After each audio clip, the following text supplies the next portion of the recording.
napisali spremno besedo k tej izjemni knjigi, pa bi vas vprašala, kakšnega človeka nam odkrivajo ti zapiski, oziroma ali izvemo kaj novega o Janezu Pavlu II. Vse lepo pozdravljam, tudi jaz, ki ste se udeležili predstavitve te knjige osebnih zapiskov Janeza Pavla II. In Karla Wojtyły. Kakšnega človeka odkrivamo? Pravzaprav, če gremo pozorno brati vse njegove okrožnice, njegove nagovore v različnih priložnostih, potem že tam spoznamo moža, ki je ves potopljen v Boga in ki vse svoje življenje in vse svoje delovanje presoja na tem ozadju Božjega. Vedno je zazrt v Jezusa Kristusa, vedno je zazrt tudi v Božjo mater Marijo, kot tisto, ki nam podarja Jezusa in ki nas vodi k Jezusu. In zato, ko prebiramo te njegove zapiske, vidimo, da gre za človeka, ki je dosleden v svojem življenju, dosleden vse do konca. Zazrt v Jezusa, si upa tudi na koncu svojega življenja ves bolan, ves nemočen, stopiti pred kamere vsega sveta in umirati na očeh sveta, kot pričevalec za ta svet, ki malikuje zdravje, mladost in moč. Skratka, zdi se mi, da se v zapiskih tega velikega moža 20. stoletja uresničuje misel francoskega teologa, patra Françoisa Maria Letela, ki pravi, da vsi svetniki so teologi. In samo svetniki so teologi. Sicer potem, ko kardinal Christoph Schönborn navaja to Letelovo misel, dodaja, da je seveda zelo potrebna tudi teologija kot znanstvena disciplina. Vendar gre pri papežu Janezu Pavlu II. Za posrečeno dopolnjevanje obojega. On je svetnik in je teolog in je filozof različnih področij filozofije. In zato vsa ta področja uporablja v služenju Bogu in v služenju človeku kot svetnik. In na ta način se mi zdi, če prebiramo to knjigo njegovih zapiskov, dejansko srečujemo teologijo skozi oči svetnika. Srečujemo teologijo skozi oči svetnika. In hkrati srečujemo svetnika skozi njegovo teologijo, skozi njegovo filozofijo. In kot je bilo rečeno v tej predstavitvi, zapiske niso lahko branje. To ni roman, skozi katerega se pretočiš, bi rekel, v enem samem dihu. To je branje, skozi katerega stopaš počasi, po kapljicah. In ob njegovem preverjanju samega sebe pred Bogom se naučiš spotoma tudi preverjati sebe pred Bogom. V svoji neposredni veri do Boga in potem v svojem poslanstvu, ki iz te vere izhaja. Skratka, svetnik, ki piše teologijo in hkrati teolog, ki živi svetu. Vas je morda presenetil v kakšni misli? Ja, zdaj, ko sem na novo v tej škofovski službi, sem na poseben način se ustavil ob njegovih razmišljanjih, v katerih je preverjal samega sebe, svoje poslanstvo kot krakovskega nadškofa, in na poseben način mi je padlo v oči njegovo vprašanje, da mora med duhovnimi vajami ugotoviti, priti do spoznanja, kaj položiti na pateno in kaj odstraniti z patene. Kaj prinašati pred Boga kot škof, kot pastir svojega ljudstva, in na drugi strani, kaj pa ne spada pred Boga, pa je vendar morda navzoče tudi v njegovi pobožnosti. In se mi zdi, da je to tisto preverjanje, ki je morda za vse nas duhovnike, gotovo, vedno znova potrebno. Kaj je napatenje? In se mi zdi, da je na koncu samega sebe dal napateno. Sem spregovoril o njegovem umiranju pred očmi sveta, položil je sebe, svoje življenje, svojo daritev do konca napateno Jezusa Kristusa in na ta način spregovoril svojo daritvijo svetu. To je ena od tistih misli, ki se mi je zdela zame v tem trenutku močna. Se potem strinjate s kardinalom Dživičem, da bi bilo zelo narobe, če bi vse zapiske sežgali in jih ne bi mogli prebirati? Tukaj smo pa vedno v dilemi. Kardinalu Dživišu je to naročil papež, ne kdorkoli. Po drugi strani je to naročil v svoji oporoki in pravimo, da je volja oporočitelja sveta. Po drugi strani nas pa zgodovina cerkve uči, da je nepokorščina marsikdaj očuvala kakšno zadevo v cerkvi za poznejše rodove, tudi v našem frančiškanskem redu. Je bilo leta 1260, ko je sveti Bonaventura napisal uradni Frančiškov življenjepis, je bil sprejet sklep, da se vsi življenjepisi in vsi zapiski o svetem Frančišku do takrat uničijo, da se morajo uničiti. Ampak nepokorščina je poskrbela, da so tudi vsi ostali življenjepisi ostali do današnjega časa in jih danes sprejemamo kot dragoceno dediščino, kot dragoceno pričevanje tistega časa. Gotovo, da bo tudi ta knjiga Janeza Pavla II. Dragoceno pričevanje za tiste, ki bodo imeli željo in voljo se poglobiti vanjo. Zdi se mi pomembno, da je kardinal povedal, da ni objavil vsega. Da je presojal, da je pretehtal, na koncu koncev tudi za kongregacijo za zadeve svetnikov in na ta način bi rekel presejal. Kaj gre v ogenj? V čem je treba spolniti voljo svetega Janeza Pavla II. In kaj je po drugi strani dragocena dediščina za duhovno rast človeštva.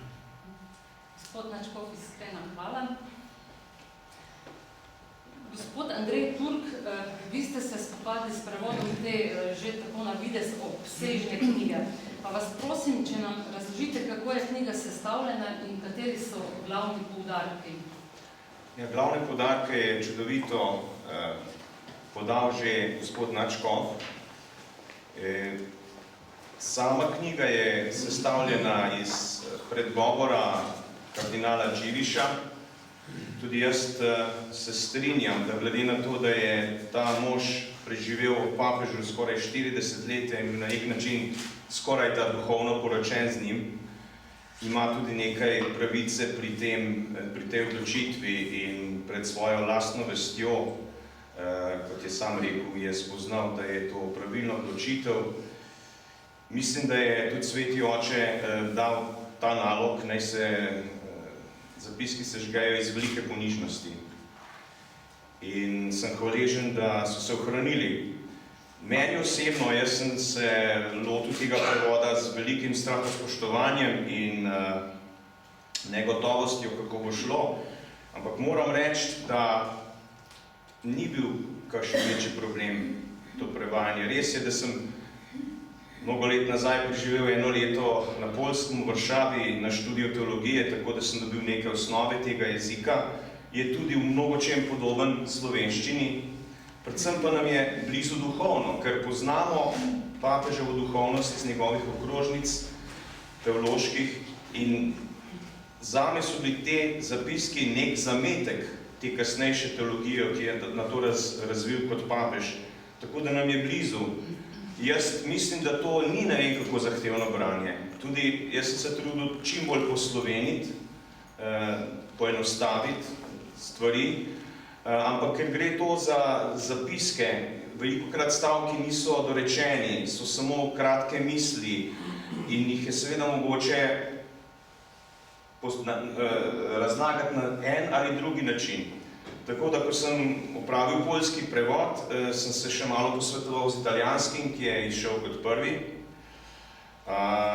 glede nekih nejasnosti, ampak mislim, da kot celota je berljivo. Jaz, ki imam ponovadi slab občutek, če za sabo berem, mislim, da je berljivo in prebavljivo, tako kot je bilo že rečeno, v manjših zalogajih postopoma. Se pravi, ta knjiga je v bistvu sestavljena iz zapiskov, ki jih je papež zapisal v dva preprosta rokovnika, koledarja. In jih je 40 let tako rekoč sabo nosil, zapisoval. V glavnem gre za zapiske z duhovnih vaj. Prvi so leta 62, ko je bil še, mislim, pomožni škof v Krakovu. In potem vse naprej, vsako leto je imel ne samo enkrat, večkrat duhovne vaje in temu je ostal zvest tudi kasneje kot papež. In meni se je zdelo, da je prav iz teh duhovnih vaj črpal svojo neznansko duhovno moč. In iz Evharistije, predvsem Evharistije. Ne? Mislim, da je tudi zato je imel pogum ostati na papeški službi tudi potem, ko je že tako resno zbolel, da bi vsak drug človek odnehal. On vidim, da je črpal moč iz teh duhovnih vaj, ki jih je tudi nekje temeljil na ignacijanski metodi. Se pravi, vsake duhovne vaje imajo neko določeno temo, ki jo je podal predavatelj. On pa je potem si zapisoval tiste premišljevanja, ob tem včasih vzporedno s predavanji, včasih naknadno. V vsakem zapisku je tudi dnevni red. Veliko je napisanega v latinščini, ker namen knjige je bil ohraniti vse, kar je on napisal, rokopis, ostati zvest tej obliki. Zato boste tudi videli, če boste to kupili, da je besedilo dostikrat v okvirčkih, z stranskimi opomami, tako malo razmetano ponekod. Ampak vse zato, da bi res bil razviden ta miselni vzorec papeževega premišljevanja. Se pravi, dnevni red je zelo pomemben, prepleten z molitvijo, vse ta premišljevanja so prepletena z molitvijo. In mogoče bi samo kot neko zanimivost povedal, da je že na njegovih prvih vajah leta 62 zapisal, da je nekakšen skupni imenovalec vseh doživetij in premišljevanj iz teh duhovnih vaj ves sem v Božjih rokah. Oziroma, v poljščini je rečeno, jestem bardzo, zelo sem v Božjih rokah. Tako nekako za razliko od tistega končnega papeškega gesla, ko je rekel ves totus tuus, je tukaj še bardzo. Ampak nažalost tega nismo mogli prevesti v slovenščino, ker bi zvenelo tuje. Tako kot vsi drugi evropski jeziki smo se odločili za ves sem v tvojih rokah, ker dejansko pomeni isto. Ampak hoče to povedati. Kadar vsaka moja stvar postane Marijina last, se ji lahko posvetim, čeprav vsebuje tveganje. In potem tudi kasneje se mi zdi zelo pomemben poudarek, tudi mogoče razlaga, zakaj se je odločil za to geslo, totus tuus. Odrešenje se je začelo s totus tuus ene človeške posameznice, novega človeka, ki je Bog zaupal samega sebe. Bog sin jo je potreboval, da bi izvršil svoje delo. Bog sin se je lahko zaupal na poti tega dela, ker ga je najprej dovršil v njej in jo pripravil za ta totus tuus. Marija je to izročitev Bogu uresničila v vsem njenem odrešenskem bistvu in dinamiki. Iz tega je za vsakega človeka pridobila in še vedno pridobiva prvič spreobrnjenje in drugič prevrednotenje, se pravi postaviti na novo vse naše vrednote v luči Kristusovega evangelija. V vsakomur, ki se Mariji izroči, uresničuje oboje v pravem sorazmerju. To je odgovor na moje vprašanje. Zaradi zgoraj rečenega se od nedavnega počutim zelo v Marijinih rokah in blizu Bogu. In tako, mislim, to se mi zdi nekako jedro to marijanska razsežnost, popolna predanost Božji volji, hrepenenje po svetosti, zavest, da ga Bog neskončno ljubi, da ljubi njegov narod, ki je toliko pretrpel, da se ta ljubezen najmočneje izraža v križu, ki ga je osebno doživljal, ki ga je doživljal njegov narod skozi vsa stoletja, ampak ob vsem tem izkustvo vstajenja.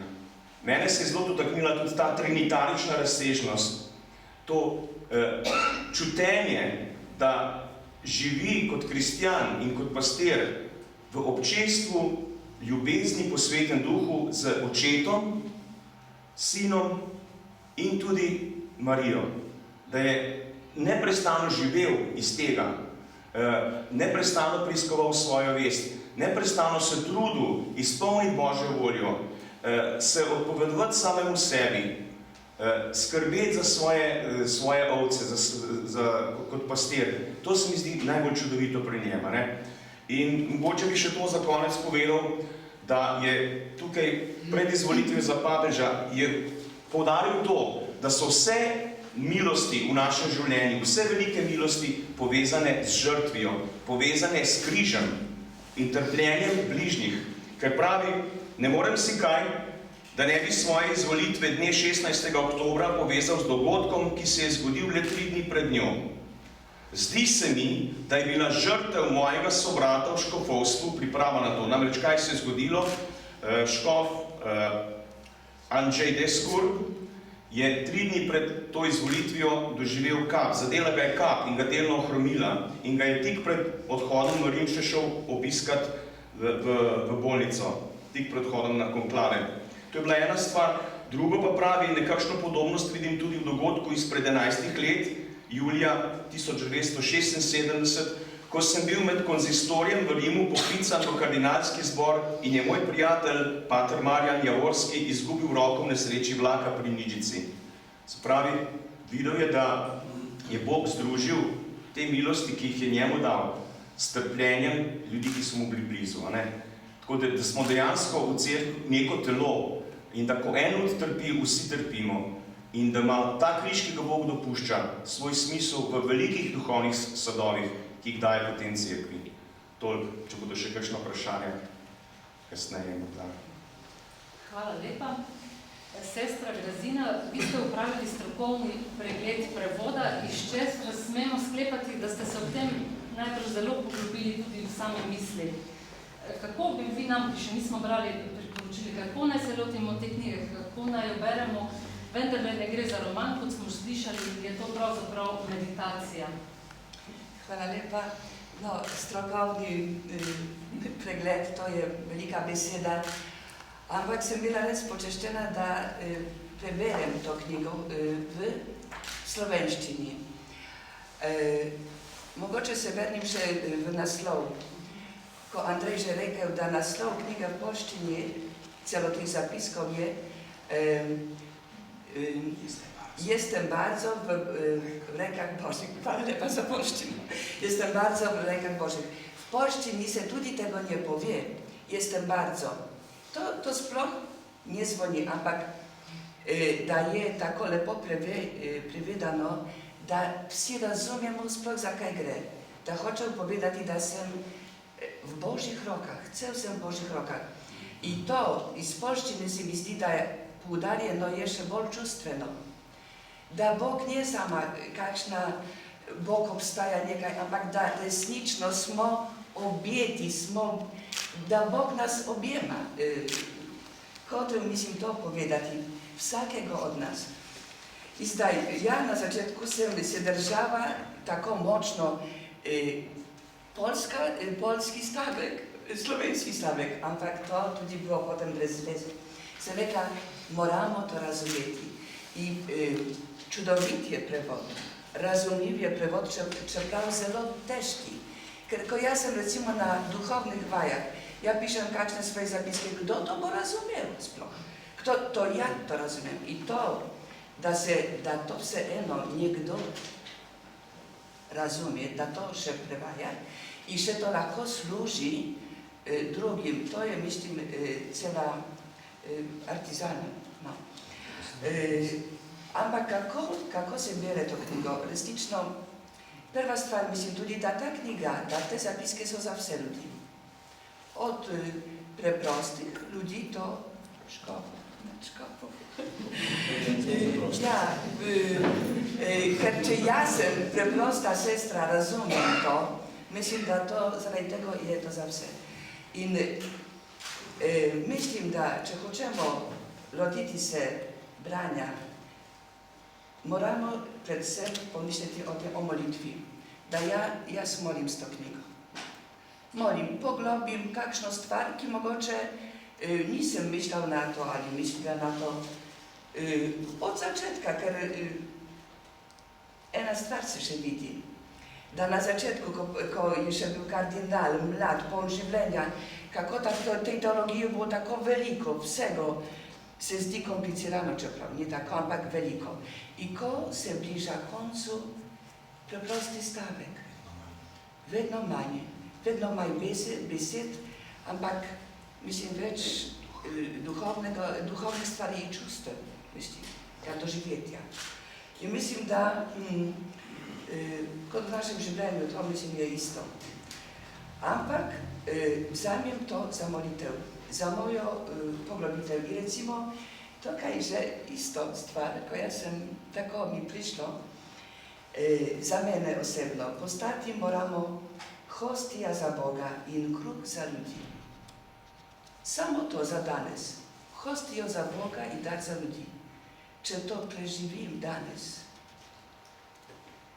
to je nekaj čudovitega. Biti hostija za Boga in kruh za ljudi pomeni dati se zlomiti, trpeti z drugim človekom. Pojesti te nekdo mora, če si kruh. To ni lahko v našem življenju, v človeškem življenju, biti ta hostja živa, recimo. Tako da jaz mislim, kot včasih en stavek za meditacijo, za življenje.